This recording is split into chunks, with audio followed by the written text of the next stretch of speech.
Apakah sudah terlihat teman-teman semuanya? Sudah, Prof. Nggih. Ya, selamat pagi semuanya. Assalamualaikum warahmatullahi wabarakatuh.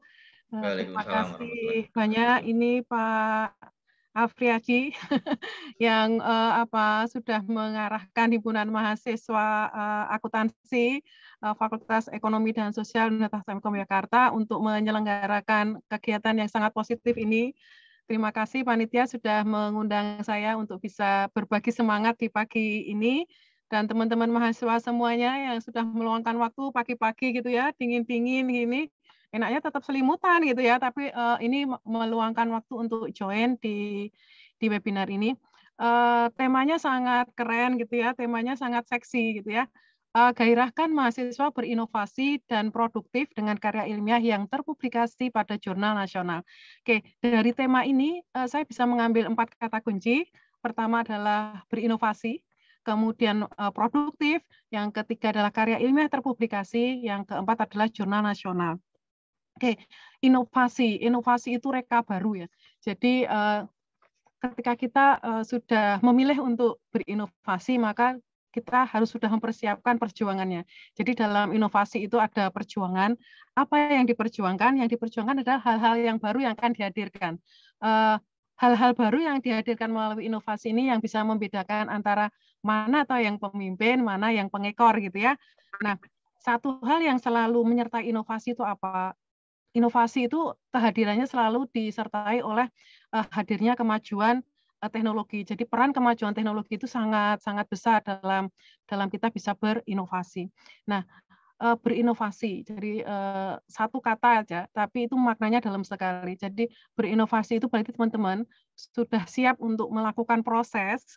Proses apa? Proses pengembangan dengan pemanfaatan pengetahuan, memanfaatkan keterampilan. Keterampilan di sini termasuk dalam penguasaan teknologi serta pemanfaatan pengalaman. Untuk apa? Untuk menciptakan, untuk memperbaiki yang sudah pernah ada, apa itu produk, jasa, gitu ya, proses, sistem baru yang nanti akhirnya dengan inovasi yang kita hasilkan itu nilainya jadi meningkat. Jadi ada peningkatan secara signifikan, utamanya dalam bidang apa? Utamanya terukur dari sisi ekonomi dan bisnis. Kemudian produktif.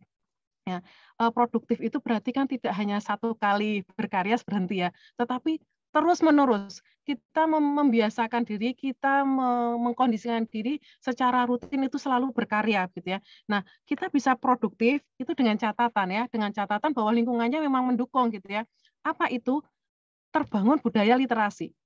Jadi kita membudayakan bahwa kita mempunyai kemampuan literasi yang baik supaya kita bisa produktif.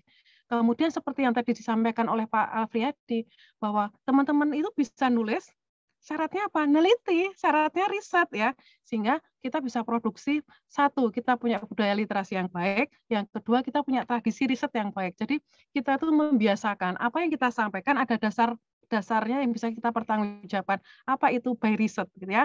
Yang berikutnya adalah karya ilmiah terpublikasi, kata kuncinya. Nah, jadi teman-teman targetnya tidak hanya nulis berhenti gitu ya, tetapi tulisan teman-teman harus bisa sampai terpublikasi.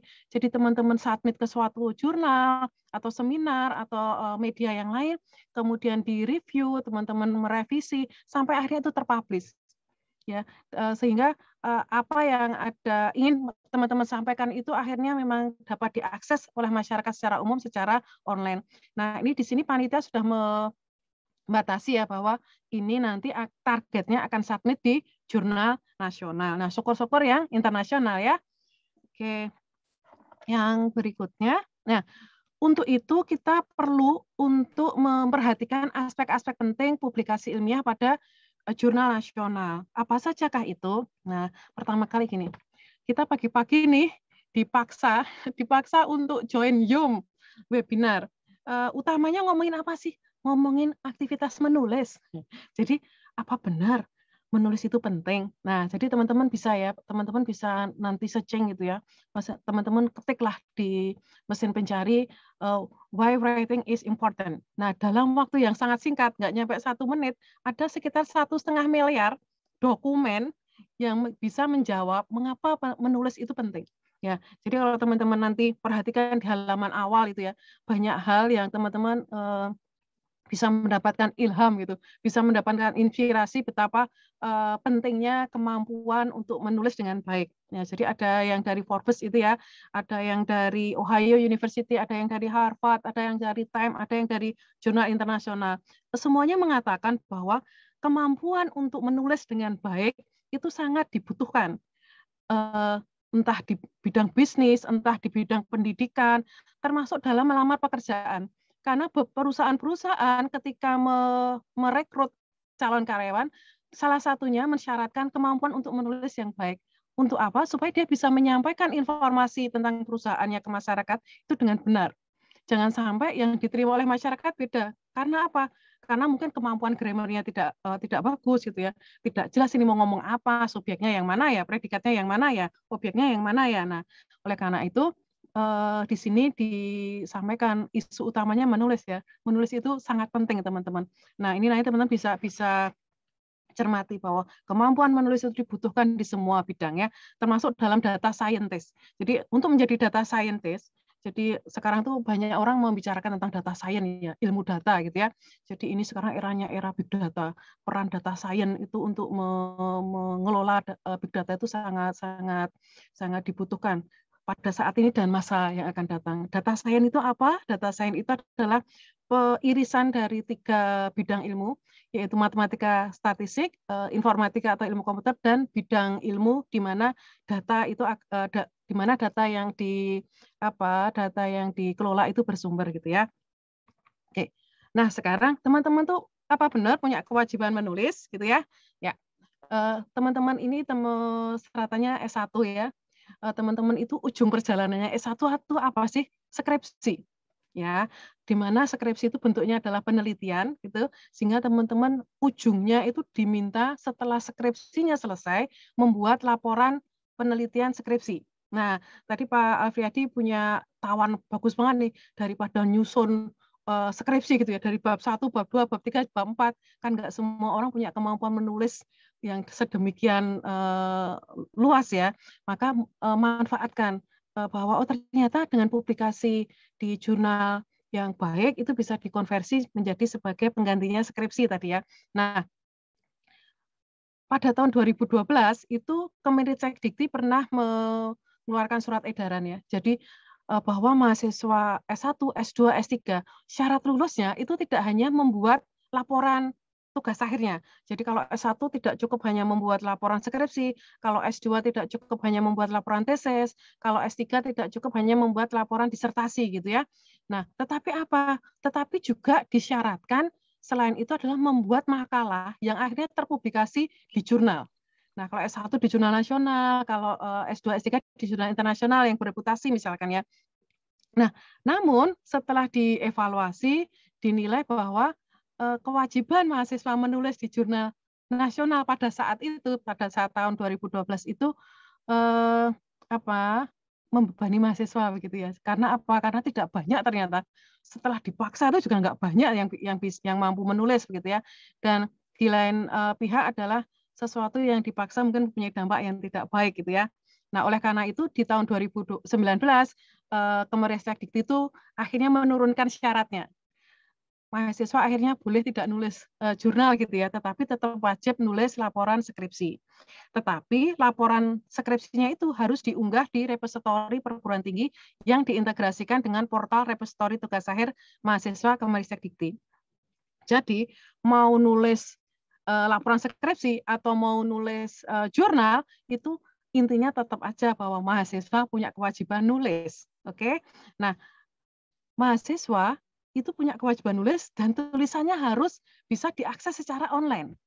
Nah, oleh karena itu perlu kehati-hatian, perlu ketelitian, perlu sadar diri supaya apa yang kita tulis itu memang baik dan benar.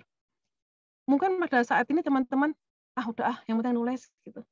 Suatu saat teman-teman jadi orang hebat, teman-teman akan ditelusur tuh. Dulu tuh Mbak Putri itu ketika nulis seperti apa ya? Oh, kok ternyata tulisannya seperti itu misalkan dan lain sebagainya ya. Tetapi teman-teman, terkadang kita memang harus dipaksa ya, dipaksa berbuat baik daripada sukarela melakukan hal yang tidak bermanfaat ya. Jadi memang awalnya terpaksa gitu ya, terpaksa nulis, tetapi lama-lama kemudian itu menjadi suatu budaya, itu menjadi kebiasaan, dan akhirnya kita terbiasa produktif untuk menulis ya. Jadi saya yakin sesuatu yang dipaksa untuk berbuat baik itu suatu saat kita akan menuai dampaknya yang luar biasa. Oke. Nah, mengapa ya kita kok dipaksa nulis gitu ya? Nah, pemaksaan dalam tanda petik pengkondisian bahwa kita wajib menulis itu memang ada latar belakangnya ya. Karena apa? Lagi-lagi masalah literasi. Jadi Indonesia itu dinilai kemampuan literasinya itu rendah dibanding negara-negara yang lain ya. Jadi Kemendikbud itu mengeluarkan buku judulnya adalah Peta Jalan Gerakan Literasi Nasional. Nanti teman-teman bisa cari di internet, bisa download, dan tolong dicermati betul-betul ya. Karena apa? Mahasiswa itu sebagai orang kampus gitu ya, orang yang terpelajar itu mempunyai peran yang sangat besar untuk bisa membantu mengedukasi, meningkatkan kemampuan literasi di masyarakat. Nah, di tahun 2016 itu Indonesia, bangsa kita, itu menempati urutan ke-64 dari 72 negara. Jadi kita tuh ranking 64 dari 72 negara. Nah, di tahun 2019 kita itu menempati ranking 62 dari 70 negara. Jadi memang ini sesuatu yang memprihatinkan gitu ya. Oh, ternyata bangsa kita itu dinilai kemampuan literasinya itu rendah. Oke. Di buku yang sama, itu pemerintah mengkategorikan literasi dasar itu ada 6. Jadi pertama adalah literasi baca tulis, kemudian literasi numerasi, kemudian literasi sains, literasi finansial, literasi digital, dan literasi budaya, serta kewargaan. Nah, sudah semestinya kita, jika kita itu kita sudah menetapkan, kita itu peneliti gitu ya, kita itu penulis. Nah, oleh karena itu 6 literasi dasarnya harus kita kuasai dengan baik ya. Jadi sudah banyak pihak yang membantu pemerintah dengan melakukan kegiatan-kegiatan yang bisa meningkatkan 6 literasi dasar ini. Nah, secara umum mengapa literasi bangsa kita rendah? Karena kurangnya minat baca. Jadi sekarang ini kan sangat banyak gangguan digital ya, yang bisa mengalihkan perhatian kita dari kewajiban kita untuk membaca gitu ya. Tetapi kemajuan teknologi kan tidak bisa kita hindari ya, tapi harus kita kelola gitu ya. Teman-teman pernah nggak merasakan teman-teman ada tugas gitu dan teman-teman akhirnya menelusuri referensi-referensi. Nah, pada saat menelusuri paper-paper tersebut ada godaan untuk melihat media sosial misalkan dan lain sebagainya ya. Nah, itu harus bisa dikelola dengan baik gitu ya. Oke, yang berikutnya. Khususnya untuk literasi membaca. Nah, ini Kemendikbud juga mengeluarkan buku di tahun 2019. Judulnya adalah Indeks Aktivitas Literasi Membaca di Indonesia di seluruh provinsi, di 34 provinsi di Indonesia. Oke, Indeks Aktivitas Literasi Membaca dibagi dalam 5 kategori, sangat rendah, rendah, sedang, tinggi, dan sangat tinggi. Nah, dari hasil survei, ternyata dari 34 provinsi di Indonesia, 9 provinsi itu masuk kategori sedang. Sedangkan 24 provinsi, berarti 71% ini mendominasi literasinya rendah. Nah, satu provinsi itu literasinya sangat rendah. Jadi 9 sedang, kemudian 24 itu rendah, kemudian satu provinsi sangat rendah. Tidak ada satupun provinsi di Indonesia yang mempunyai aktivitas literasi membacanya tinggi, termasuk kita yang di Yogyakarta yang dikatakan kota pelajar, kota pendidikan itu juga tidak termasuk tinggi literasi membacanya. Jadi masuk sedang. Nah, ini kan sesuatu yang harus kita solusi bersama ya. Kita harus bisa meningkatkan kemampuan literasi kita gitu. Supaya tidak dianggap sebelah mata begitu ya. Nah, kalau tadi ya tema besarnya itu berinovasi produktif. Nah, itu salah satunya harus mempunyai kemampuan literasi membaca dengan sangat baik. Oke. Nah, sekarang ya, budaya literasi ya. Tadi sering saya sampaikan, budaya literasi, budaya riset itu harus selalu kita ciptakan di lingkungan kita supaya apa? Supaya kita bisa berinovasi, supaya kita bisa produktif dalam menulis gitu ya. Nah, sekarang teman-teman ini ya, budaya literasi khususnya dalam hal kegiatan membaca dan menulis.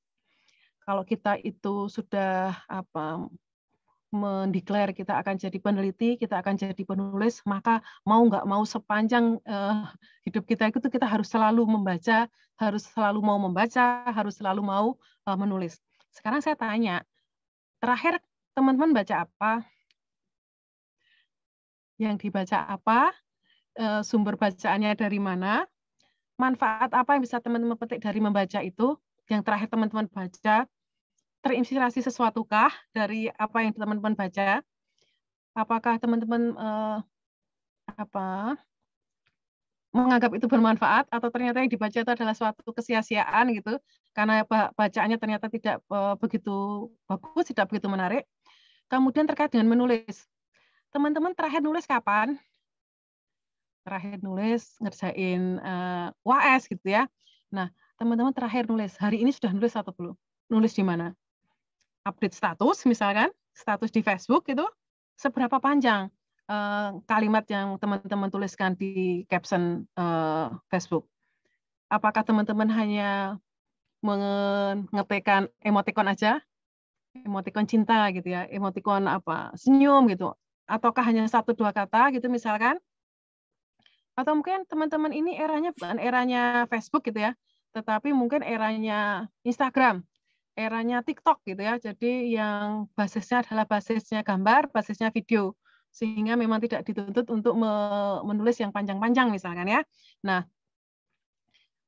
memang budaya literasi itu juga dipengaruhi oleh aktivitas apa yang sering kita lakukan. Nah, tetapi teman-teman, yuk kita mengambil peran untuk bisa meningkatkan literasi di masyarakat kita. Kita orang kampus, harusnya kita bisa mengedukasi, kita bisa berbagi ilmu, bisa berbagi semangat supaya apa? Supaya memang literasi menjadi budaya di lingkungan sekitar kita.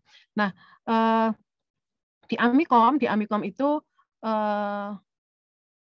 budaya literasi dibangun dengan baik gitu ya. Jadi setiap dosennya itu difasilitasi untuk bisa memaparkan ide-idenya, memaparkan inspirasinya, memanfaatkan gagasannya melalui tulisan-tulisan di koran.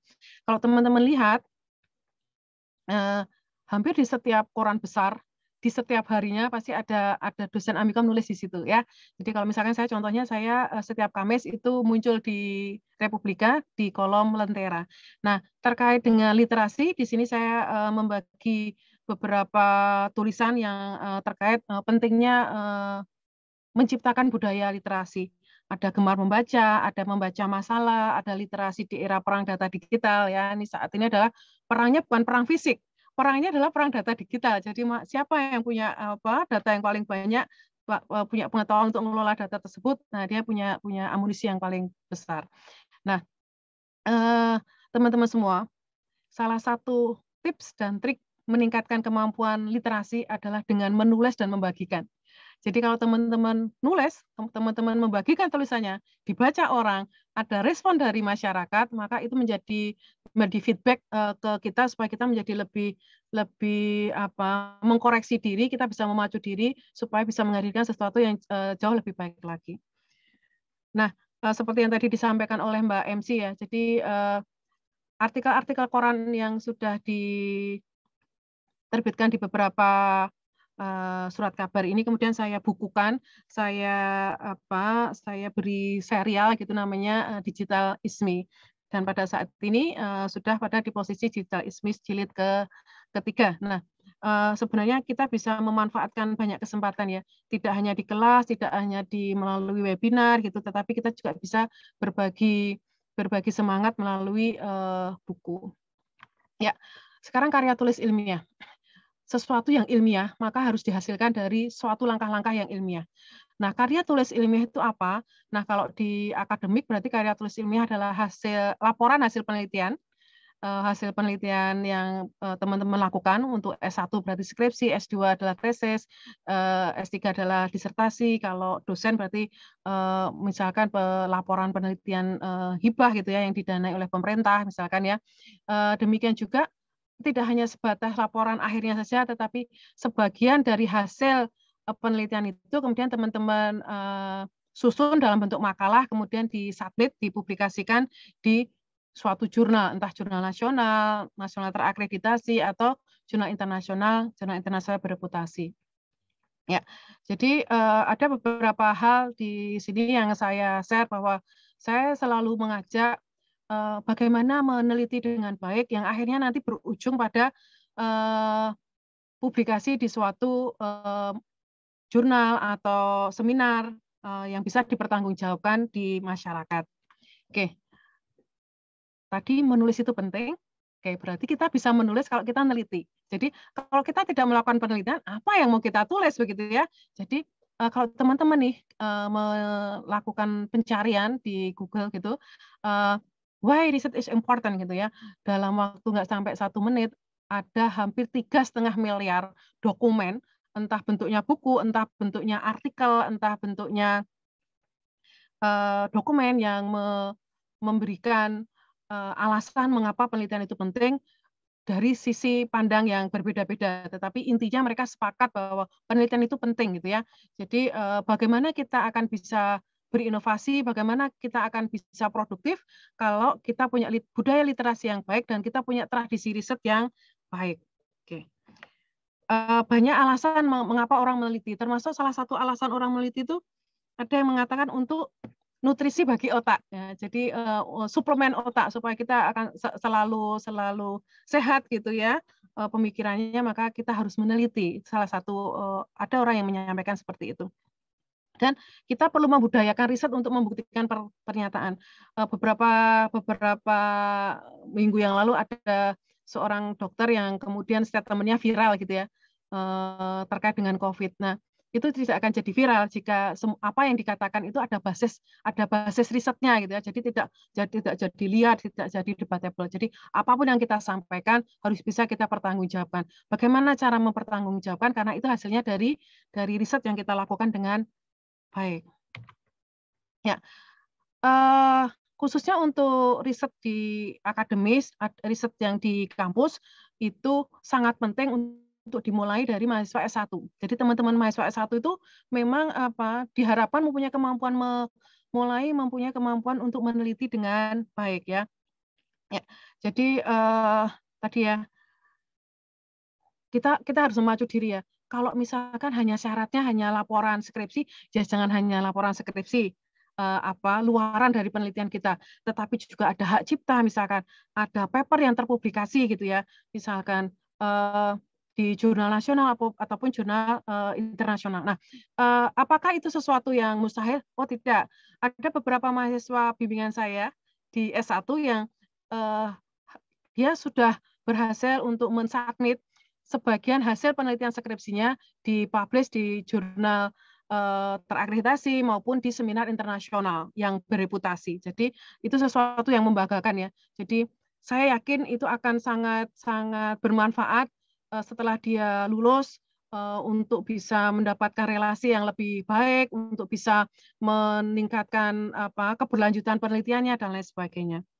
Ya, jadi memang kita harus harus mengikuti hal-hal yang secara etika adalah baik. Nah, di sini ada satu artikel yang saya share, mudah-mudahan menginspirasi ya.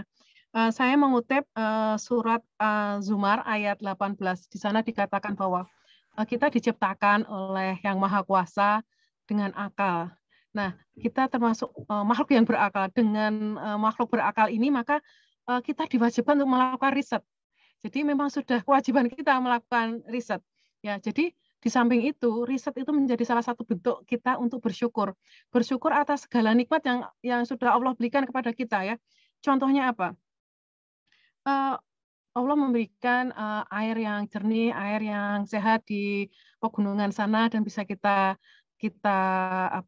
konsumsi dengan aman.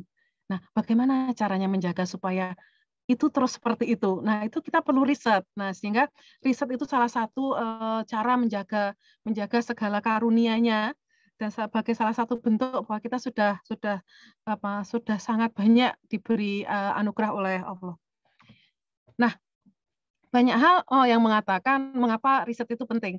Salah satunya adalah untuk mengembangkan pengetahuan. Oke, jadi pengetahuan itu ada karena ada riset. Pengetahuan tidak akan pernah berkembang kalau riset tidak dilanjutkan ya. Jadi di sini Pak Kofi Annan mengatakan, Pak Kofi Annan itu ada yang ingat siapa? Sekjen PBB ya dulu, beliau adalah Sekjen PBB. Beliau mengatakan bahwa pengetahuan adalah kekuatan. Pengetahuan hanya bisa diperoleh dari kita terus-menerus belajar. Pengetahuan hanya bisa diperoleh dengan kita melakukan riset ya.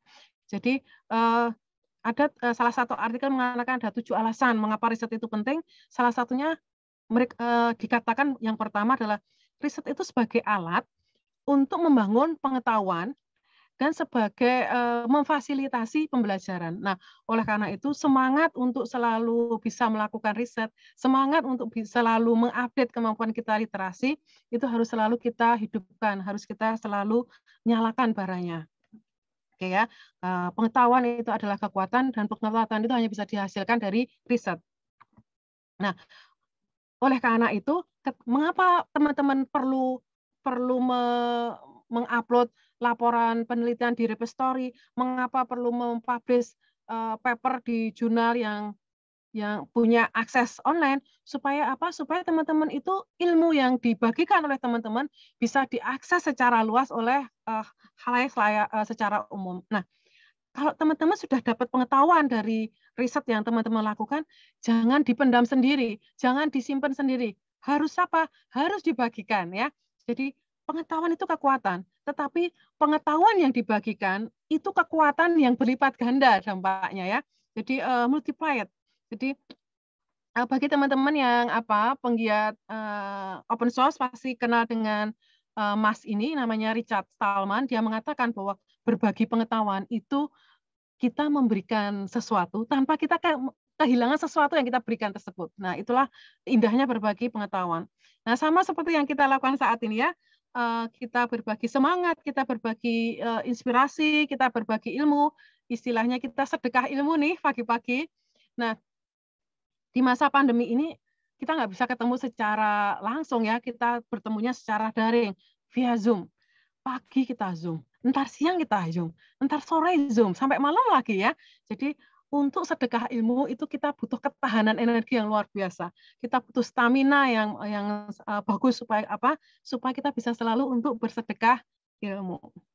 Ya, tadi sudah saya sampaikan, teman-teman punya kewajiban nulis ya, teman-teman. Jadi mahasiswa tidak hanya kuliah saja, tetapi mahasiswa harus dituntut untuk bisa menulis. Ya, sudah ada surat edarannya, sudah ada aturannya, sudah ada ketentuannya yang mewajibkan teman-teman nulis ya. Nah, teman-teman ini calon sarjana. Teman-teman ini nantinya adalah menjadi seorang ahli. Nah, untuk itu maka harus memiliki kemampuan menulis secara ilmiah. Ya, jadi menulis secara ilmiah itu adalah menulis yang bisa dipertanggungjawabkan kebenarannya ya. Oke, termasuk menguasai tata cara penulisan ilmiah yang baik. Nah, tentu saja apa yang akan teman-teman bagi pengetahuan melalui apa yang teman-teman tulis yang berawal dari riset itu tentu saja tingkat kedalamannya disesuaikan dengan pengetahuan yang teman-teman peroleh. Jadi kalau D3 itu tugas akhir pengetahuannya lebih difokuskan pada mengimplementasikan. Sedangkan teman-teman ini calon sarjana melalui skripsi pengetahuan yang lebih difokuskan adalah dalam hal menganalisis. Sedangkan teman-teman di S2 itu dia lebih fokus dalam membandingkan, mengevaluasi gitu ya. Sedangkan yang teman-teman di S3 itu disertasi fokusnya adalah menemukan sesuatu. Nah, tentu saja apa yang teman-teman share, pengetahuan yang teman-teman bagikan melalui tulisan teman-teman itu disesuaikan dengan kompetensi level jenjang pendidikan yang ditempuh. Ya, kewajiban menulis itu ada drama-dramanya ya. Jadi teman-teman ini ada meme ya. Dulu tuh sempat viral gitu ya, ada skripsi loh ini teman-teman. jumlah halamannya itu lebih dari 3.000 halaman. Itu apa dia nggak pernah tidur ya? Nulis terus ya. Oke. Nah, meme-nya tuh banyak ya, kaitannya dengan "Assalamualaikum tugas akhir, Bro, Sis mau wisuda kapan?" Gitu ya. "Emak ingin aku wisuda, lelah disiksa revisi." Aduh, lelah disiksa revisi, kasihan betul ya. Nah, semuanya itu ada kesamaannya, yaitu apa? Wisuda, ada kata wisuda. Nah, tadi seperti saya sampaikan, ujung perjalanan teman-teman di S1 adalah skripsi. Setelah skripsi ngapain? Yudisium. Setelah yudisium ngapain? Wisuda. Nah, oleh karena itu teman-teman tuh perlu ya supaya terukur bikin timeline. Teman-teman tuh mau wisuda kapan? Bulan apa wisudanya? Untuk bisa wisuda di bulan itu, teman-teman harus yudisium kapan? Harus bisa supaya bisa lulus yudisium di bulan tersebut, teman-teman tuh harus lulus skripsi kapan? Supaya bisa lulus skripsi di bulan tersebut, teman-teman itu harus selesai nulis laporan skripsinya itu kapan? Kalau misalkan disyaratkan untuk nulis paper, kapan papernya selesai ditulis? Kapan tersubmit? Kapan terrevisi? Kapan publish? Ya, jadi memang harus ujung itu ditentukan. Aku wisuda kapan ya? Aku yudisium kapan? Aku sidang tesis kapan? Aku daftar tesis, aku kapan lulus skripsi? Kapan harus sudah submit laporan skripsi? Harus submit paper dan lain sebagainya. Ditempel tuh,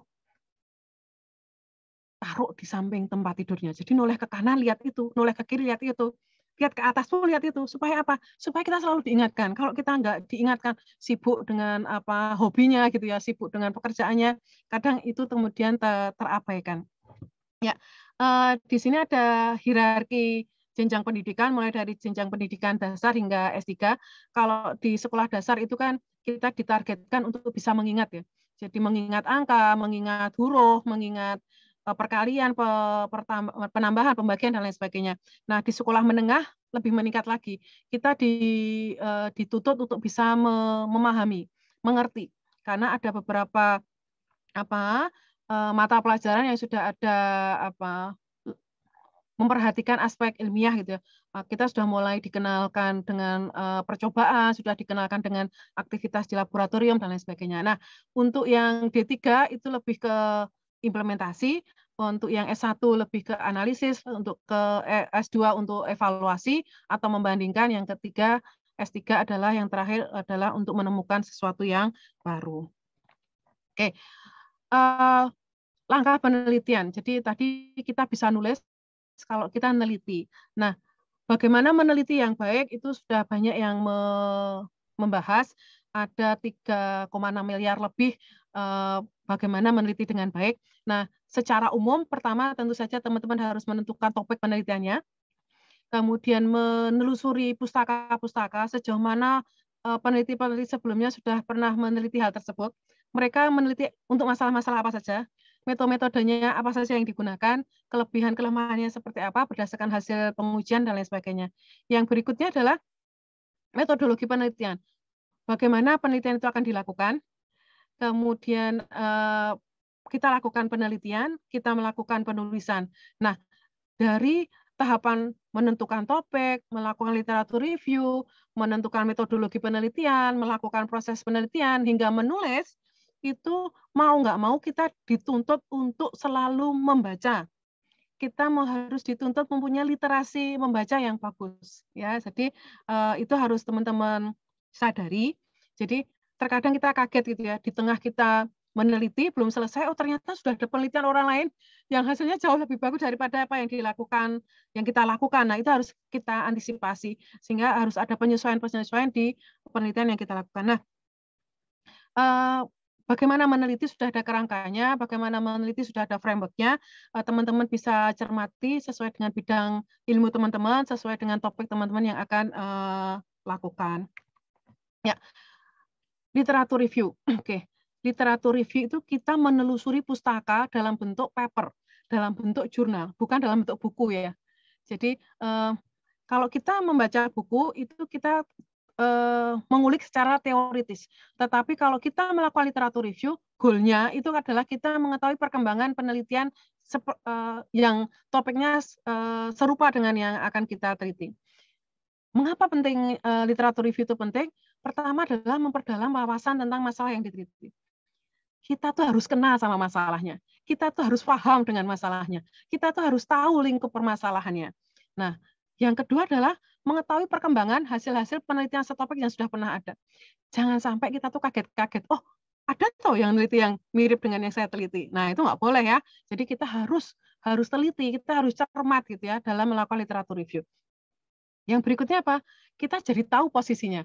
Orang lain sudah ngapain, hasilnya seperti apa, kelebihan kelemahannya apa gitu di antara topik-topik yang lain. Jadi kita harus tahu kita tuh posisinya di mana sih. Nah, di samping itu kita jadi tahu state of the art problems. Jadi mengidentifikasi masalah-masalah penelitian apa saja yang sering diangkat oleh para peneliti sebelumnya di bidang topik tersebut. Jadi area masalahnya itu apa saja sih? Kemudian ada state of the art methods, metode-metode apa saja yang sering digunakan pada topik tersebut supaya kita apa kalau ditanya kok metodenya pakai A? Ya iya saya taunya A, nggak boleh. Jadi teman-teman itu ketika menentukan metode harus ada kajian ilmiahnya, harus ada dasarnya. Mengapa kok metode itu yang akhirnya digunakan ya? Bukan karena taunya gitu ya, bukan karena metode itu yang paling gampang. Nah, sehingga kita bisa menemukan gap, kita bisa menemukan celah alasan gitu bahwa penelitian seperti apa yang akan kita lakukan dan mengapa penelitian itu penting untuk dilakukan. Nah, seperti yang saya sampaikan tadi bahwa dalam menelusuri pustaka, dalam menelusuri hasil-hasil penelitian orang sebelumnya itu kita harus jujur. Jangan sampai kita tutup-tutupi. Jangan sampai kita menyadari, oh ya memang ada itu tapi nggak saya rujuk gitu misalkan. Karena minder dengan hasilnya misalkan. Nggak boleh, kita harus jujur ya. Kemudian supaya apa? Supaya kompleksitas masalahnya itu jelas. Jadi serumit apa yang akan kita teliti dan lain sebagainya. Ya, literatur review yang baik itu yang seperti apa? Yang relevan. Oke, relevan apanya? Relevan masalahnya. Relevan apanya? Relevan metodenya. Ya, oleh karena itu, kalau saya punya masalah ini, kemudian saya akan meneliti menggunakan metode ini, orang lain sudah melakukan sampai mana ya? Jadi harus relevan. Kalau teman-teman menggunakan metode A, tapi teman-teman tapi ketika teman-teman itu membangun fondasi penelitian tersebut tidak ada satupun rujukan terkait dengan metode A, itu berarti ada yang salah. Literatur review-nya nggak bagus. Mutakhir, terkini. Ya, jadi usahakan gitu ya, gini, perkembangan penelitian sangat cepat ya. Jadi usahakan yang kita rujuk itu memang hasil-hasil penelitian yang terbaru. Misalkan 2 tahun sebelum kita. Misalnya teman-teman mau meneliti kapan? 2021. Oke, berarti paper yang dibaca paling tua tahun 2019 misalkan ya. Kemudian memadai. Memadai itu apa? Dari sisi jumlah. Nggak mungkin kan kita baca 1-2 tulisan kemudian kita meneliti. Nggak mungkin kan paper kita itu dibangun dengan kita hanya membaca 1-2 tulisan gitu ya. Jadi harus memadai. Dan yang tidak kalah penting adalah bahwa referensi-referensi itu diambil dari publikasi ilmiah yang berkualitas ya. Yang dengan kita ngambil sesuatu yang baik, dengan kita mengambil sesuatu yang berkualitas, maka fondasi yang kita bangun tentu saja akan jadi semakin lebih kokoh. Ya. Berarti teman-teman tuh mau nggak mau harus rajin membaca paper kan? Nah, terus gimana? Aduh, saya googling dapat 50 paper, saya harus baca satu-satu. Oh, ada tekniknya. Ada tekniknya bagaimana cara membaca paper secara cepat. Oke. Pertama, baca judulnya. Teman-teman baca judulnya, teman-teman tertarik nggak tahu dengan judul itu? Tulis komentarnya. Bikin pertanyaan dari judul itu, kalau tertarik loh. Kemudian lanjut ke abstrak. Silahkan dikasih komentar, teman-teman bisa mana yang menurut teman-teman ada kalimat-kalimat yang penting, kasih komentar, kasih pertanyaan. Ya, kalau abstraknya nggak jelas, teman-teman nggak usah lanjut baca sampai akhir, cari paper yang lain. Tetapi kalau papernya itu jelas, maka teman-teman lanjut bacanya. Kemana? Ke kesimpulan. Jadi setelah judul, abstrak, loncat ke kesimpulan. Nah, apakah pertanyaan-pertanyaan teman-teman tadi sudah terjawab di kesimpulan? Kesimpulannya nyambung nggak ya? Kalau kesimpulannya nggak nyambung, ya sudah berhenti, nggak usah dibaca. Baca paper yang lain. Tetapi kalau kesimpulannya nyambung, maka kita kemudian lanjut ke baca di bagian hasil dan pembahasan. Ya. Nah, apakah kesimpulannya tadi didasarkan atas hasil dan pembahasan yang memadai? Jika tidak, stop, nggak usah dilanjutkan. Jika ya, maka kita naik ke metode. Ya, jadi judul, abstrak, loncat ke kesimpulan, naik ke hasil dan pembahasan, naik lagi ke metode. Itu adalah cara cepat untuk bisa membaca.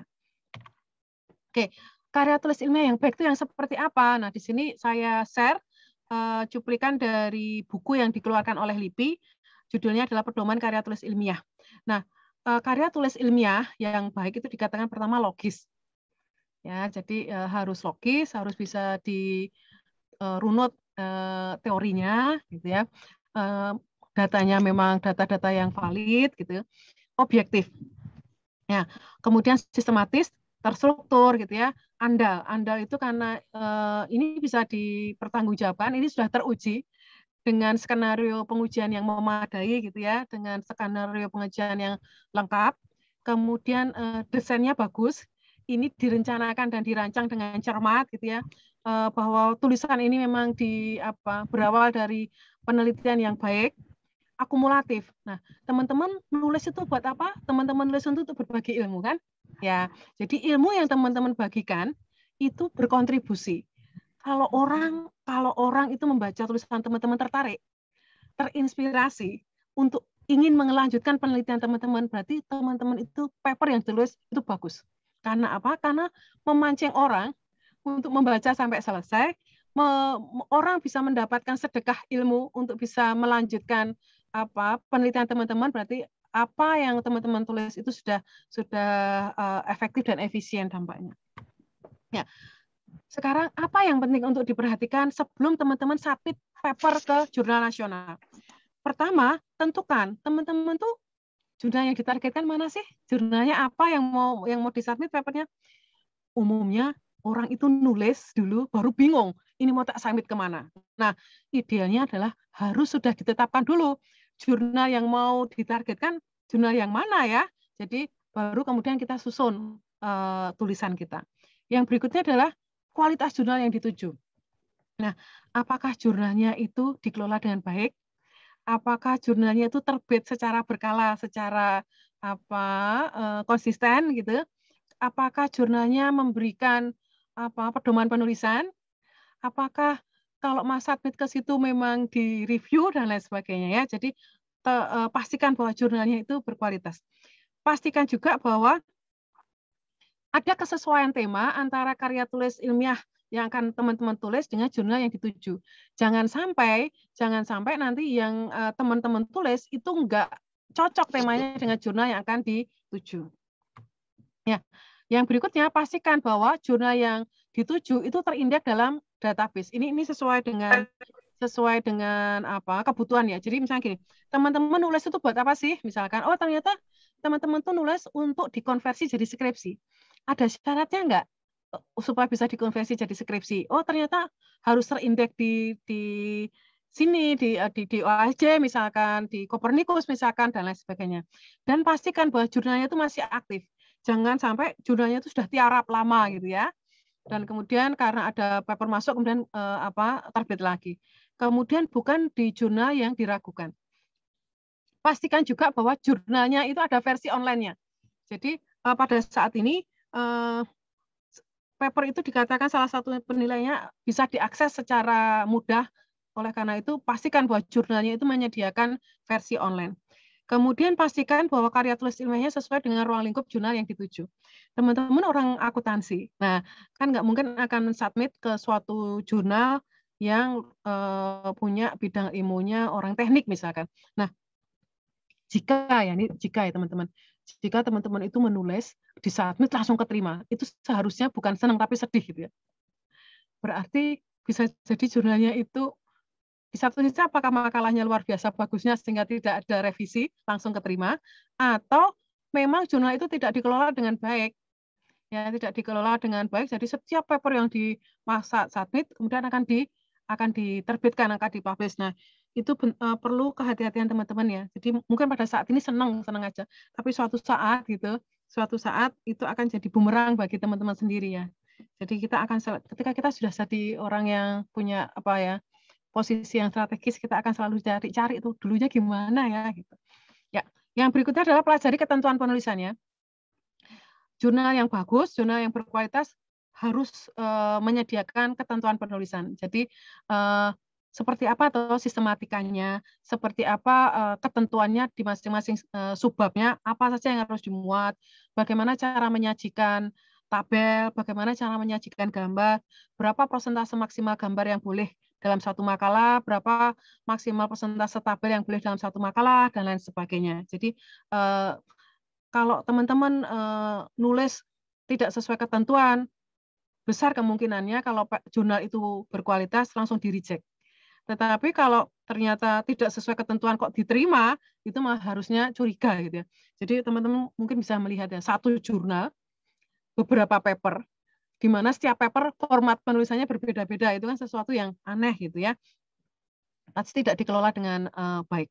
Nah, pastikan bahwa karya tulis ilmiah sudah mengikuti panduan penulisan yang ditentukan oleh jurnal yang dituju, termasuk masalah etika penulisan. Nah, lagi-lagi etika penulisan itu harus dijunjung tinggi ya teman-teman. Etika itu kaitannya dengan moral, ya, kaitannya dengan kejujuran ya.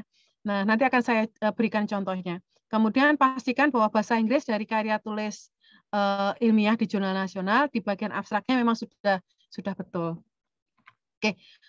Cermati juga tanggal-tanggal pentingnya. Nah, jadi di web-web pengelola jurnal itu pasti yang bagus, dia akan menyampaikan secara jelas dalam 1 tahun itu ada berapa edisi, di bulan apa saja, kemudian untuk bisa dipertimbangkan untuk masuk ke suatu edisi, kapan terakhir harus submit, kemudian kapan teman-teman akan mendapatkan catatan revisi gitu, kapan harus mensubmit revisinya dan kapan akan akhirnya terpublish. Jadi tanggal-tanggal penting itu memang harus dicermati supaya kita bisa membuat penjadwalan dengan baik juga. Kita bisa kita bisa mencapai apa yang kita harapkan sesuai dengan target yang sudah kita tetapkan. Yang tidak kalah penting adalah teman-teman harus mencermati paper-paper yang sudah terpublish di media tersebut. Jadi bisa jadi kalau hanya melihat ketentuan penulisannya gitu ya, kalau hanya melihat sistematika penulisannya kurang bisa mendapatkan gambaran secara lengkap. Oleh karena itu teman-teman perlu untuk melihat, mencermati paper-paper yang seperti apa tuh yang lolos gitu ya, supaya bisa lebih jelas mempunyai gambaran ya. Jadi bagaimana cara penyajian hasilnya, gimana cara membahasnya, kemudian bagaimana gaya selingkungnya, bagaimana gaya sitasinya, dan lain sebagainya. Oke. Nah, di Ristek Dikti ini juga sudah menetapkan kriteria jurnal nasional, yang dikatakan jurnal nasional itu yang seperti apa gitu ya. Yang jelas bahwa dia harus ditulis dengan syarat kaidah ilmiah dan etika keilmuan. Jadi lagi-lagi kita dituntut untuk menjaga etika. Memiliki ISSN. Yang berikutnya bahwa ada versi online-nya. Jadi teman-teman harus pastikan ya, harus ada versi online-nya dari jurnal tersebut. Jangan hanya offline-nya saja. Kemudian dikelola secara profesional, ketepatan keberkalaan. Kalau dia terbit setiap bulan Maret ya Maret juga harus sudah terbit, bukan kemudian mundur jadi Mei dan lain sebagainya. Kemudian ketersediaan pedoman penulisan, identitas jurnalnya juga jelas, siapa editornya, siapa dewan redaksinya dan lain sebagainya. Kemudian menampung suatu disiplin ilmu tertentu, kemudian ditujukan bagi masyarakat ilmiah atau peneliti pada bidang keilmuan yang relevan, diterbitkan oleh penerbit badan ilmiah, organisasi profesi, dan lain sebagainya, atau pihak kampus di unit-unitnya, misalkan di Prodi atau di Lemlit, gitu ya. Kemudian untuk yang jurnal nasional itu ada 2 ya. Jurnal nasional itu ada yang memang bahasanya itu menggunakan bahasa Indonesia, ada yang menggunakan bahasa Inggris. Biasanya jurnal-jurnal nasional yang terakreditasi Sinta 2 itu sudah mulai mewajibkan papernya itu tidak ditulis dalam bentuk bahasa Indonesia, tapi dalam bentuk bahasa Inggris. Nah, kemudian ya suatu jurnal itu dikatakan nasional itu kalau penulisnya itu minimal 2 institusi. Jadi kalau misalkan jurnal yang nulis semuanya orang Amikom gitu, yang nulis semuanya mahasiswa akuntansi Amikom, itu tidak masuk jurnal nasional. Nah, demikian juga dikatakan jurnal nasional jika pengelolanya, editornya itu memang ahli di bidangnya dan itu harus sedikitnya 2 institusi yang berbeda. Jadi kalau editornya hanya semuanya dari Amikom, maka dia tidak termasuk dalam kategori jurnal nasional. Nah, ini teman-teman harus peduli ya. Harus peduli, jangan sampai nanti sudah susah-susah nulis, sudah akhirnya tersubmit ternyata kriteria jurnalnya tidak memenuhi persyaratan.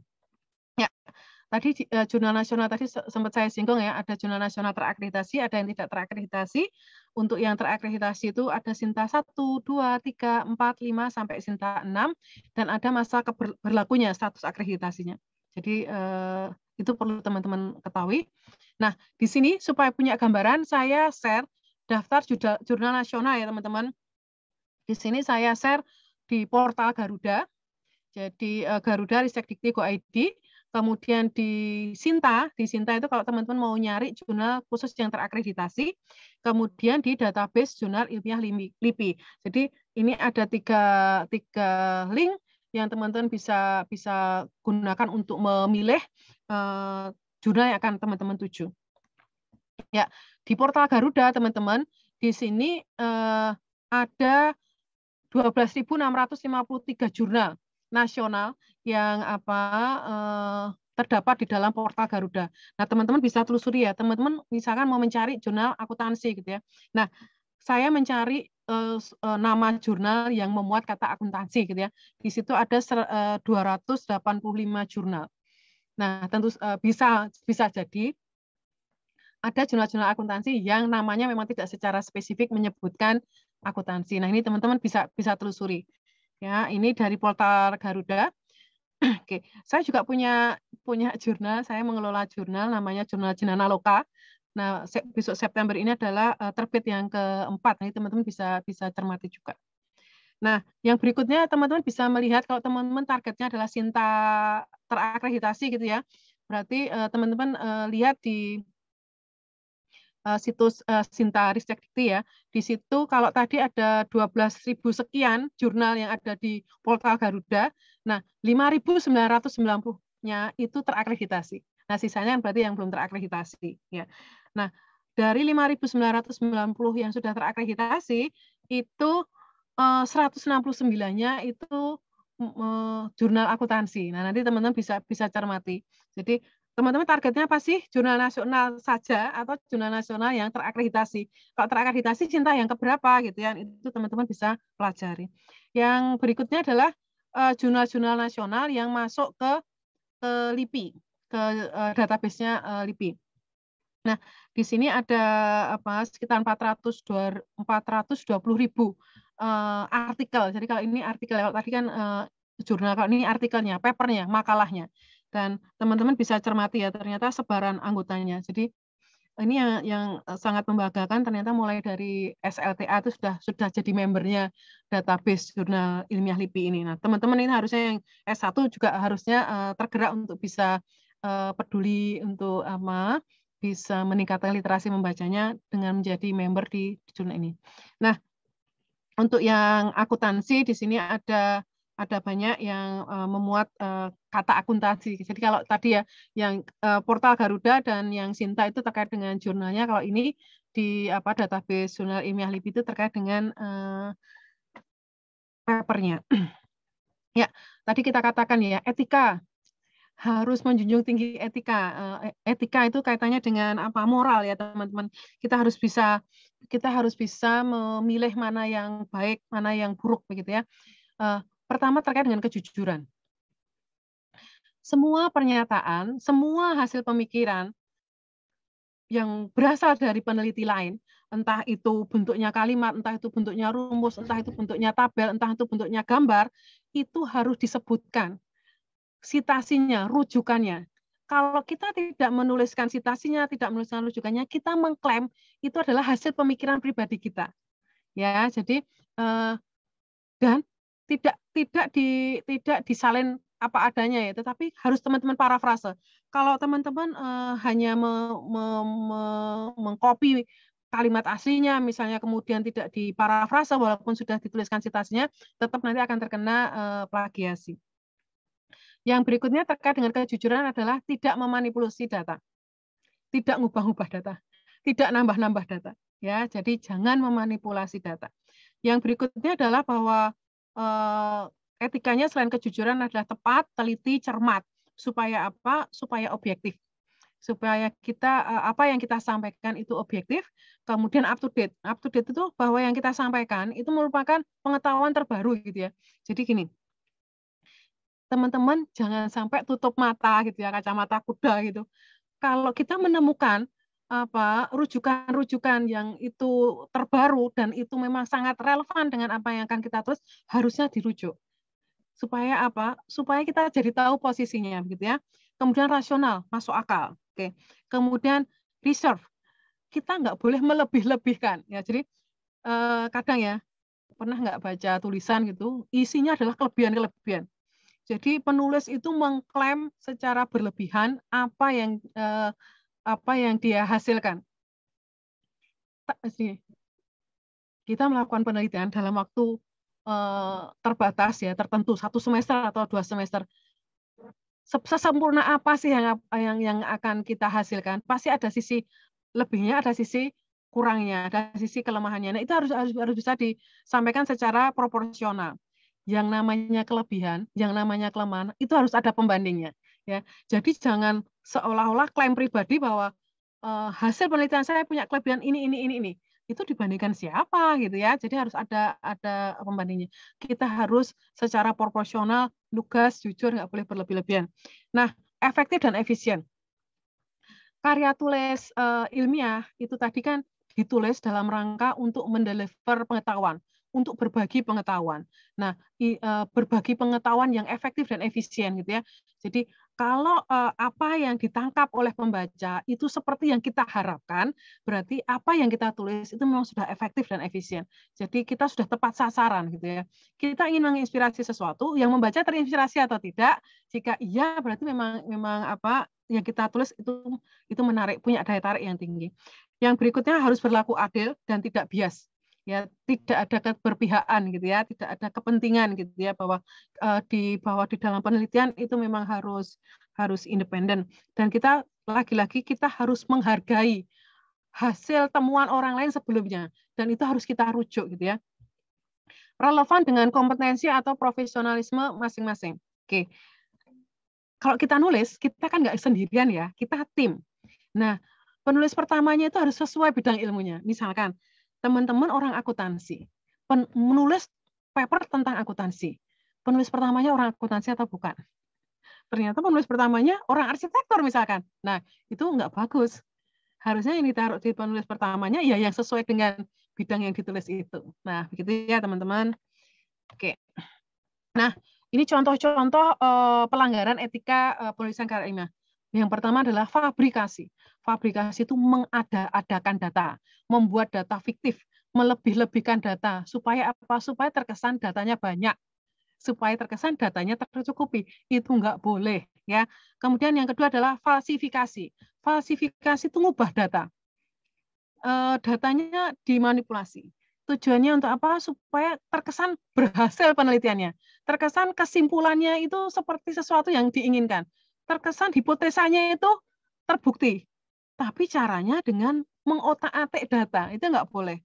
Yang berikutnya adalah terkait dengan plagiarisme. Ini adalah tadi ya, mengambil hasil pemikiran orang lain, entah pernyataannya, entah rumusnya, entah tabelnya, entah gambarnya, tanpa mensitasi, tanpa memberikan penghargaan terhadap penemu aslinya, gitu ya. Nah, ini terkait dengan plagiasi.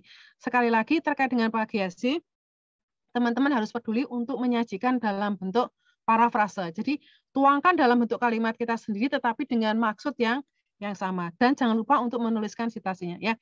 Jadi berani jujur itu hebat, ya. Jadi jangan takut jujur terus kelihatan jelek gitu ya. Oke. Ya. Elemen karya tulis ilmiah. Teman-teman bisa jadi satu jurnal dengan jurnal yang lain sistematikanya berbeda. Tetapi secara umum itu memuat judul, memuat abstrak, memuat keyword, memuat pendahuluan, memuat metode, memuat hasil dan pembahasan, memuat kesimpulan, kemudian memuat ucapan terima kasih. Ini utamanya jika penelitian kita tuh didanai, ya, misalnya didanai Ristekdikti gitu ya, atau didanai kampus, maka ini adalah kesempatan kita untuk bisa memberikan penghargaan, ucapan terima kasih kepada mereka-mereka yang sudah mensupport pendanaan, mensupport fasilitas, alat dan lain sebagainya. Yang berikutnya adalah referensi, daftar pustaka, kemudian alat-alat yang mendukung. Ya, sekarang terkait dengan judul. judul yang bagus itu seperti apa sih gitu ya. Judul yang bagus itu harus ringkas, harus padat, harus jelas. Jadi menunjukkan dengan tepat masalah yang mau diteliti itu apa sih gitu ya. Jadi judulnya itu nggak usah panjang-panjang gitu ya, tetapi judulnya itu jelas mencerminkan permasalahan apa yang mau diteliti. Ya, gunakan ungkapan-ungkapan yang eye-catching gitu ya. Jadi bisa jadi tiga kata, tiga kata bisa diwakili oleh satu istilah misalkan. Jadinya lebih ringkas ya, jadinya lebih eye-catching. Jadi ada sesuatu yang itu memang lebih mudah ditangkap maknanya daripada kita berpanjang-panjang berkata-kata gitu ya. Nah, kemudian yang berikutnya judul yang baik itu tidak membuka penafsiran yang beraneka ragam, tidak multitafsir gitu ya. Jadi bahwa apa yang kita maksudkan itu bisa diwakili dengan judul tersebut dan orang itu nangkepnya sama dengan apa yang kita harapkan. Yang berikutnya, judul yang baik itu tidak menimbulkan kesan bahwa lingkup permasalahan yang diteliti luas gitu ya. Jadi jangan membuat judul yang terlalu umum sehingga pembaca itu akan kecilik gitu ya. Kecilik itu bahasa Indonesianya apa ya? Jadi banyak harapan dari pembaca ternyata itu tidak ditemukan di makalahnya teman-teman. Karena apa? Karena terkesan bahwa judulnya itu menjanjikan sesuatu yang luas. Oke, kemudian yang berikutnya abstrak. Abstrak itu isinya adalah 3 hal utama. Jadi ada masalah apa sih? Gitu. Kemudian mengapa perlu penelitian itu untuk menyelesaikan permasalahan tersebut? Kemudian bagaimana penelitian ini dilakukan? Yang ketiga adalah hasilnya seperti apa. Jadi ada masalah apa? Bagaimana menelitinya? Bagaimana untuk mendapatkan solusi dari masalah tersebut? Kemudian hasilnya seperti apa. Nah, yang berikutnya adalah kata kunci. Kata kunci itu umumnya 3-5 kata. 3-5 istilah ya. Kadang satu istilah juga terdiri dari dua kata misalkan ya. Nah, perhatikan bahwa kata kunci yang teman-teman pilih itu memang ditemukan loh di abstraknya. Jadi jangan sampai kata kuncinya kok nggak ketemu di abstraknya, ini nemu dari mana gitu ya. Oke, kemudian yang berikutnya adalah terkait dengan pendahuluan. Pendahuluan itu nanti apa yang harus dituangkan di dalam pendahuluan? Objek penelitian. Objek penelitian itu bukan melulu tempat ya. Objek itu adalah lingkup permasalahan yang teman-teman akan teliti. Kemudian yang berikutnya, sejauh mana perkembangan peneliti-peneliti sebelumnya. Masalah apa yang dia teliti ya untuk area yang sama dengan topik yang akan kita angkat. Kemudian metodenya apa saja ya yang digunakan oleh peneliti-peneliti sebelumnya. Dari hasil pengujian peneliti-peneliti sebelumnya, kita jadi tahu kelemahan dan kelebihan metode-metode tersebut. Jadi bilang kelemahan, bilang kelebihan itu berdasarkan dari hasil pengujian ya. Nah, setelah kita tahu metodenya, setelah kita tahu masing-masing kelebihan dan kelemahannya, akhirnya di pendahuluan kita tentukan kita akan menggunakan metode apa. Nah, metode yang kita pilih itu kan juga pasti ada masalahnya ya, pasti ada dampak negatifnya gitu ya. Nah, penelitian teman-teman itu dalam rangka untuk bisa mensolusi, meminimalisir dampak negatif dari metode yang kita pilih gitu ya. Nah, kemudian kita juga perlu menetapkan pertanyaan-pertanyaan penelitian yang akan kita jawab melalui penelitian ini apa sih? Nggak usah banyak-banyak, tetapi memang pertanyaan-pertanyaan itu sangat strategis gitu, sehingga kalau pertanyaan penelitian itu sudah terjawab, maka ini sudah bisa membantu untuk ke tahapan penelitian yang berikutnya apa, atau masalah apa lagi ya yang sudah tidak akan muncul kalau permasalahan ini tidak terselesaikan. Yang berikutnya batasan. Ya, jadi ruang lingkup. Jadi rambu-rambu. Bagaimana penelitian ini akan dilakukan, sampai sebatas mana ini akan dilakukan. Misalkan kalau ini pakai data, sumber datanya dari mana, kemudian apakah datanya itu bisa dikatakan valid gitu, bisa dipertanggungjawabkan dan lain sebagainya. Dan yang terakhir adalah tujuan. Di akhir pendahuluan itu akhirnya kita menetapkan tujuan. Solusi apa yang ditawarkan, target apa yang akan dicapai. Oke. Lanjut ke metode. Metode ini adalah berisi bagaimana penelitian dilakukan, bagaimana pengumpulan datanya, bagaimana analisis datanya, bagaimana alur penelitiannya, gitu ya. Jadi alur penelitiannya harus spesifik mencerminkan judul yang diangkat. Jadi terkadang judulnya keren banget, gitu ya, tetapi kok alurnya terlalu umum ya, kok alurnya tidak mencerminkan di metode mana ya tahapan itu di metode mana akan berkontribusi pada suatu tahapan. Jadi tahapannya apa saja, metodenya itu terlibat di tahapan yang mana saja, setiap tahapan butuh input apa, data apa, setiap tahapan butuh aturan enggak, setiap tahapan butuh menghasilkan luaran atau tidak, dan lain sebagainya ya.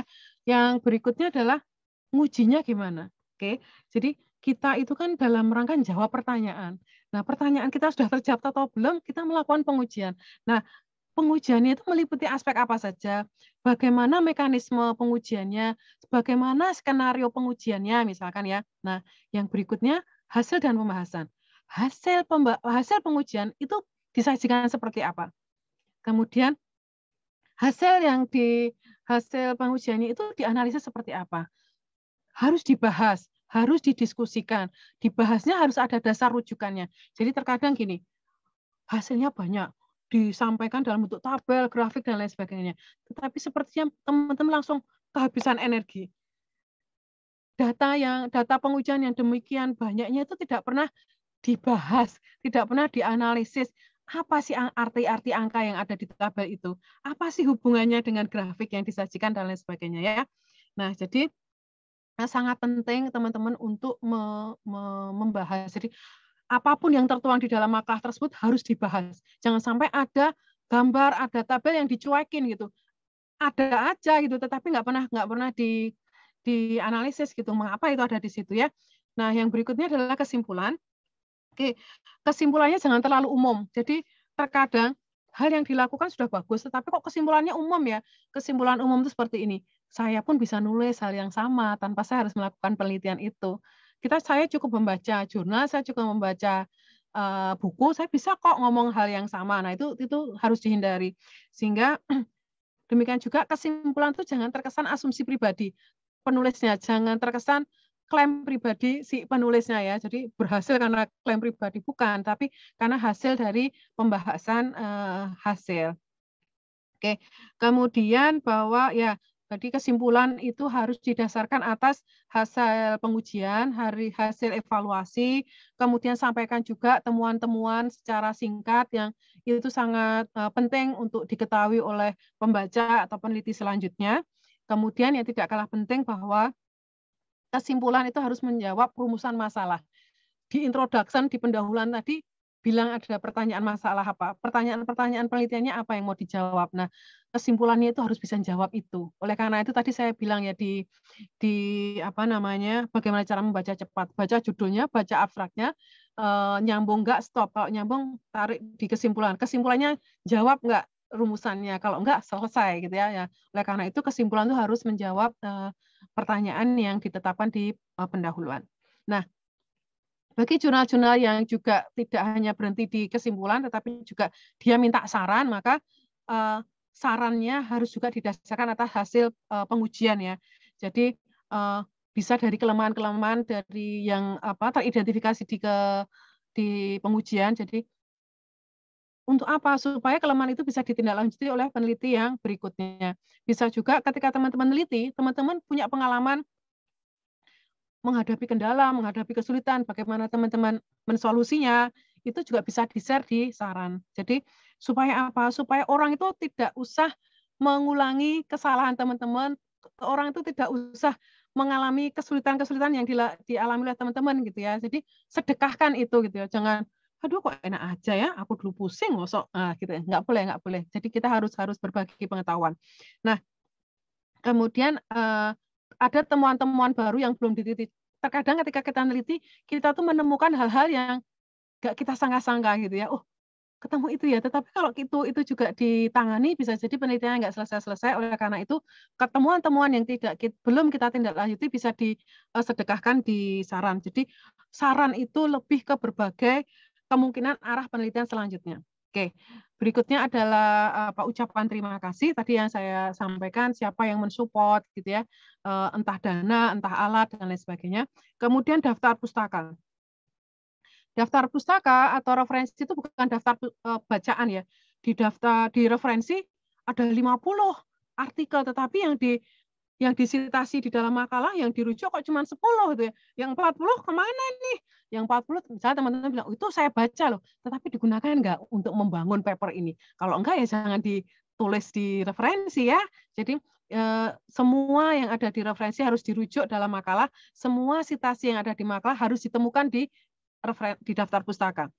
Oke, yang berikutnya adalah dukungan alat, dukungan data dan lain sebagainya. Nah, dari judul, abstrak, kata kunci, pendahuluan, metode, hasil dan pembahasan, kemudian kesimpulan, daftar pustaka, kemudian lampiran, itu harus ada benang merahnya. Jangan sampai seperti yang ilustrasi yang di depan ini ya. Abstrak, pendahuluan dan tujuannya sudah membentuk sepertiga objek kuda. Tetapi di hasil dan pembahasan seperti asal-asalan gitu, nggak serius. Jadi mukanya ya bukan muka kuda gitu ya, kakinya ya yang satu nggak proporsional misalkan. Nah, oleh karena itu harus kaidah-kaidah ilmiahnya harus dijaga supaya maksudnya mau gambar kuda ya hasilnya kuda beneran, bukan ini mirip kuda nggak sih ya, gitu ya. Oke. Yang terakhir adalah gini, teman-teman sampai akhirnya publikasi itu makalah itu terpublish, itu filternya itu ada 3 tahap. Filter pertama adalah di teman-teman mahasiswa sebagai penulis. Sebelum makalah itu disubmit di suatu jurnal, teman-teman masih punya kendali. Teman-teman punya punya penyaringan gitu ya. Jadi harus yakinkan bahwa sebelum saya submit, makalah saya itu sudah bagus, sudah aman dari plagiasi dan lain sebagainya. Setelah teman-teman submit, maka filter yang berikutnya siapa? Filter yang berikutnya adalah editor dan reviewer jurnal. Dia akan menilai apakah papernya bagus sesuai dengan ketentuan, sesuai dengan kaidah, tingkat plagiasinya bagaimana, dan lain sebagainya. Oke, dia memberikan catatan revisi misalkan ya. Ada 2 kemungkinan kan, di-reject atau diterima dengan revisi gitu ya. Kalau di-reject, syukur-syukur ada catatan. Jadi kalau teman-teman di-reject, teman-teman ditolak itu jangan berkecil hati ya. Itu ikhtiar untuk bisa lebih mengkoreksi diri gitu ya, meningkatkan kemampuan. Jadi apalagi kalau dia mereject tetapi memberikan catatan untuk kita supaya lebih bagus. Jadi kan ada tuh yang tidak hanya sekedar menolak tetapi memberikan catatan bahwa sebaiknya begini. Nah, itu kita tindak lanjuti. Kemudian dibenahi, kemudian kita cari submit ke jurnal yang lain. Oke, yang berikutnya tadi ya di-reject atau diterima. Diterima itu syukur-syukur tidak hanya diterima gitu aja, tetapi ada revisinya walaupun itu minor.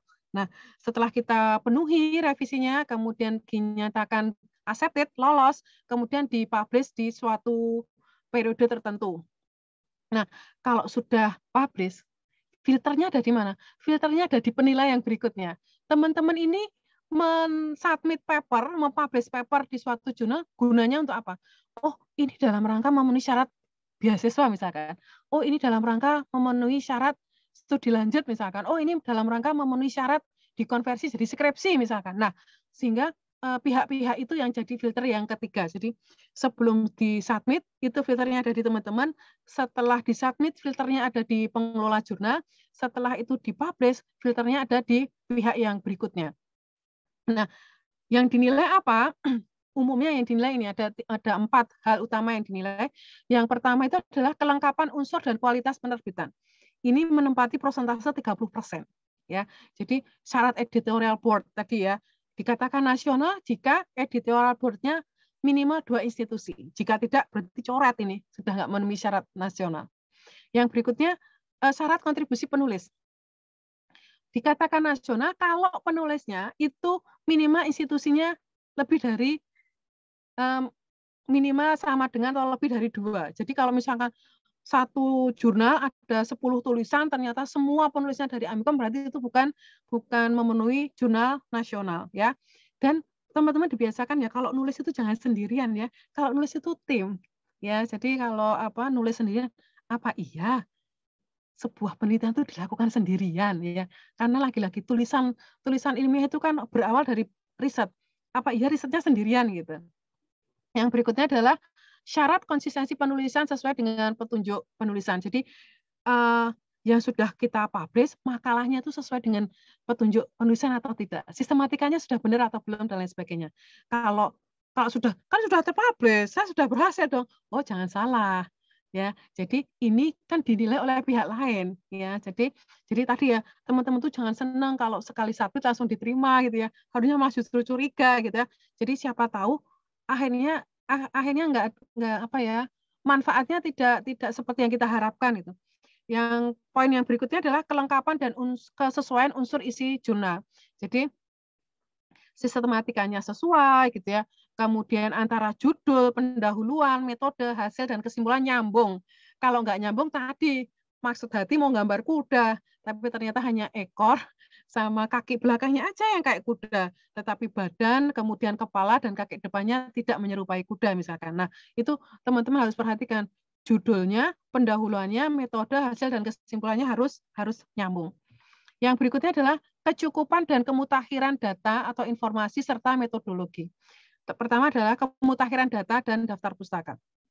Oke, datanya itu memang datanya memang banyak orang menggunakan data yang sama. Datanya secara volume memang memadai banyak gitu ya. Kemudian bersumber dari tempat yang bisa dipertanggungjawabkan. Data itu kronologi data itu tercipta memang bisa ditelusuri gitu ya. Kemudian daftar pustaka. Daftar pustaka di sini kaitannya dengan paper yang dirujuk. Jadi referensi-referensi atau paper-paper atau makalah-makalah yang dirujuk itu memang harus mutakhir. Kecuali buku ya. Kalau buku itu kan kita submit sekarang, 1 tahun kemudian baru muncul tuh bukunya. Nah, misalnya, jadi kalau ini yang lebih ditonjolkan kemutakhirannya adalah di sisi daftar pustaka yang kategori paper atau jurnal. Jadi kalau dalam kategori buku bagaimana? Usahakan buku-buku yang dirujuk, teori-teori yang digunakan memang teori-teori aslinya, memang penemunya gitu. Kecuali buku tersebut ditulis dalam bahasa yang tidak kita pahami, misalkan dalam bahasa Belanda, misalkan dalam bahasa Cina, dalam bahasa Arab misalkan. Nah, maka cari buku yang setelah itu. Kejelasan tujuan dan metode penelitian. Nah, kalau kita membaca, itu tujuannya apa sih? Gitu. Terus tujuannya jelas nggak?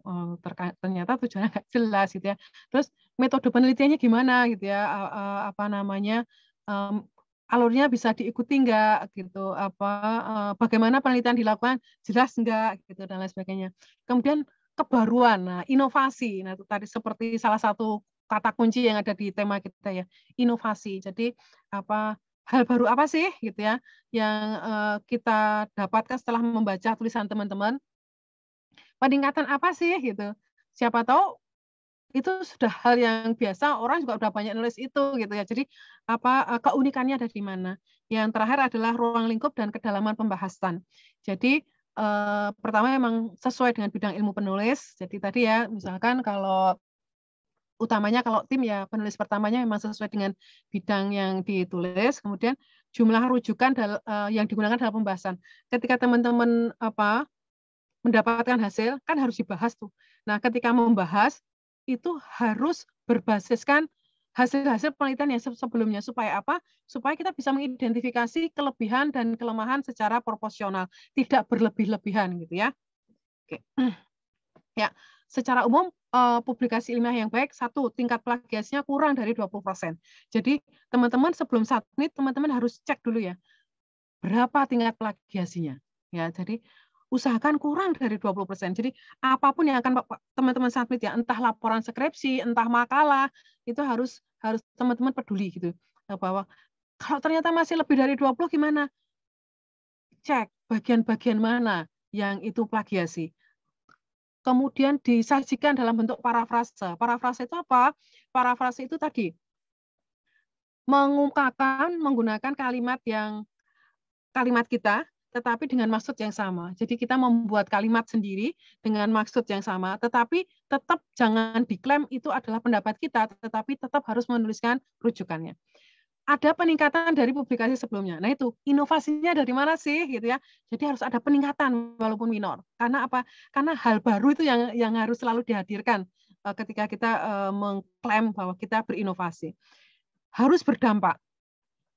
Penelitiannya itu jadi menghasilkan luarannya itu nggak cuma satu, tidak hanya laporan skripsi, tetapi juga makalah yang terpublikasi, hak cipta gitu, buku misalkan dan lain sebagainya. Kemudian dampak lain apa? Publikasi kita, makalah kita diminati oleh banyak peneliti yang lain, dan di penelitian dia merujuk tulisan kita. Nah, sehingga publikasi yang baik ketika makalah kita sudah terpublish dan kita mendapatkan citasi yang tinggi dari peneliti-peneliti yang lain setelah kita publikasikan gitu ya. Jadi sebenarnya kalau mau terkenal ya jadilah peneliti gitu ya. Jadilah penulis, tapi penulis yang baik, karena tulisan kita yang baik itu akan selalu memberikan dampak bagi orang lain percaya, orang lain kemudian mensitasi tulisan kita. Nah, yang berikutnya adalah membuka peluang penelitian yang baru. Oke, penutup. Yang kita bincangkan dari pagi tadi adalah menulis karya tulis ilmiah. Ada kata-kata ilmiah, berarti bukan menulis status Facebook, bukan menulis caption Instagram, bukan menulis tweet Twitter gitu ya. Nah, saya sangat berharap apa yang kita diskusikan hari ini, teman-teman mendapatkan inspirasi, teman-teman mendapatkan ide tulisan. Tetapi ide tulisan yang luar biasa itu tidak akan pernah ada artinya jika hanya sebatas di batin. Jadi teman-teman harus apa? Jangan berhenti hanya di niat. Saya udah niat kok, Prof. Oh, jangan hanya di niat ya. Nah, bagi yang belum banyak pengalaman menulis begitu ya, bagi yang sedang dalam proses belajar menulis, itu sangat bisa dipahami gitu ya. Jika di awal-awal tuh nggak begitu jelas. Di awal-awal sering bingungnya gitu ya. Di awal-awal nggak lancar. Tapi memang hanya akan jadi semakin lancar kalau kita mulai berproses menulis. Intinya hanya perlu memulainya. Yuk kita mulai menulis. Oke, demikian teman-teman apa yang bisa saya sampaikan. Mungkin ada yang tersentil gitu ya. Yang maksud hati adalah untuk memacu diri teman-teman. Saya yakin teman-teman itu mahasiswa-mahasiswa yang hebat yang bisa didorong untuk semakin maju. Demikian yang bisa saya sampaikan. Mudah-mudahan yang sedikit ini ada manfaatnya, mencerahkan. Jika ada yang ingin ditanyakan bisa disampaikan. Assalamualaikum warahmatullahi wabarakatuh.